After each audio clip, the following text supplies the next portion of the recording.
Hey everyone, welcome to the channel where we share incredible stories from ordinary people. My name is Ethan and I'll be your host today. I've got a story that really changed the way I see strangers. And trust me, it's unusual, touching, and a little surprising. So sit back, get comfortable, and let's dive in.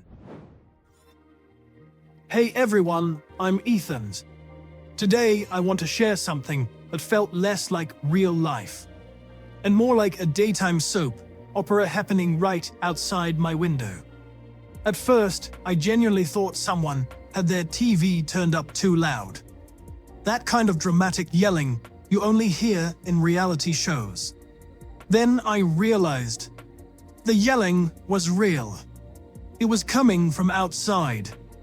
I peeked through my front window and saw my neighbor standing barefoot on her porch, wearing pajama pants and a tank top, absolutely screaming at her husband.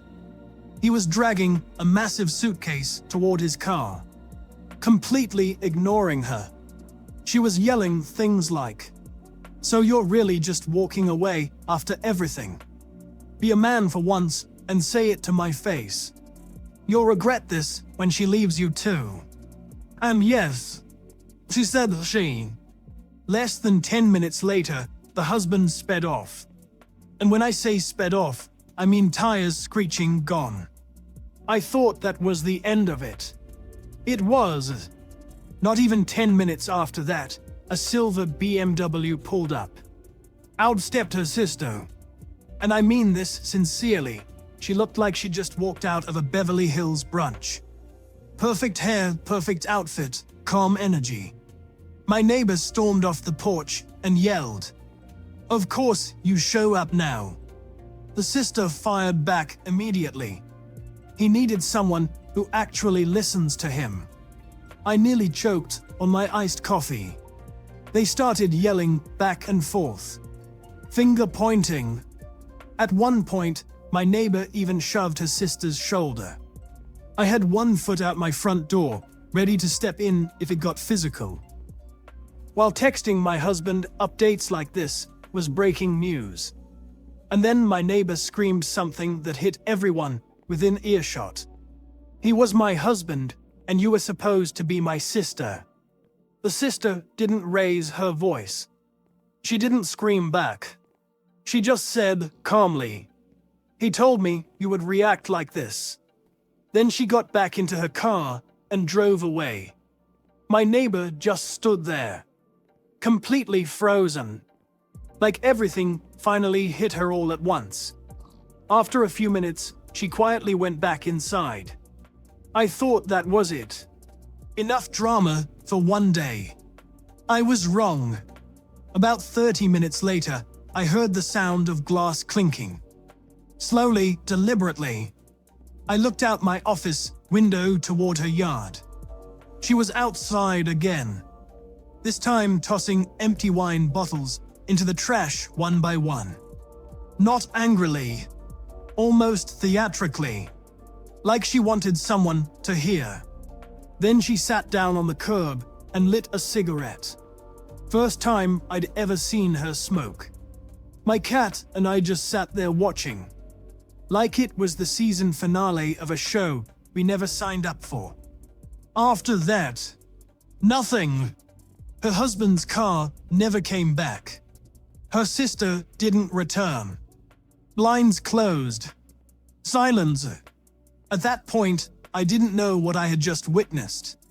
A cheating scandal. A sister betrayal. A midlife crisis. Or all three at once. The next day, I decided to check on her. I brought over a plate of pasta, some steak, garlic bread, and brownies my husband had made earlier. Nothing fancy, just something warm. She answered the door quickly. She looked exhausted. She smiled when she saw the food and said, "You didn't have to do that." She invited me in. We sat at the kitchen table. Her drink was already poured. When I asked how she was doing, she just let out a long breath. She confirmed what everyone probably guessed. Her husband and her sister had been seeing each other behind her back. She found out by accident. A message popped up on his iPad, and everything unraveled from there. She confronted him. He confessed. What I heard the day before was the aftermath. But then the tone shifted. She admitted she hadn't been emotionally present for months, that she'd been focused on herself, that she knew he felt ignored. I just didn't think he'd be that stupid, she said. She talked about her sister too, how there had always been jealousy, competition, distance. She didn't sound heartbroken about her sister, just done. Then she said something that caught me off guard.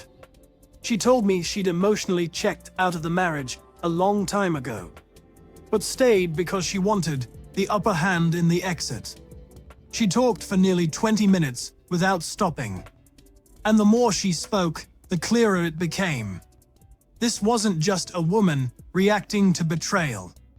It felt like someone who had already accepted the outcome and was now managing the damage. She even mentioned telling her mom not to call her sister, so it was clear who the family would side with. And suddenly, this didn't feel like a simple story anymore. Yes, he cheated. Yes, her sister crossed a line. But the longer I listened, the more I realized that every single person involved was somehow part of the mess. Before I left, she said one last thing that stuck with me. At least I didn't lose anything important. Just two people I outgrew anyway. I still don't know if that was strength, denial, or something much colder. Either way, it was nothing like the story I thought I was witnessing from my window. And honestly, I'm still not sure who did more damage, the husband or the sister. Thanks for listening. I'm Ethan, and I'll see you in the next story.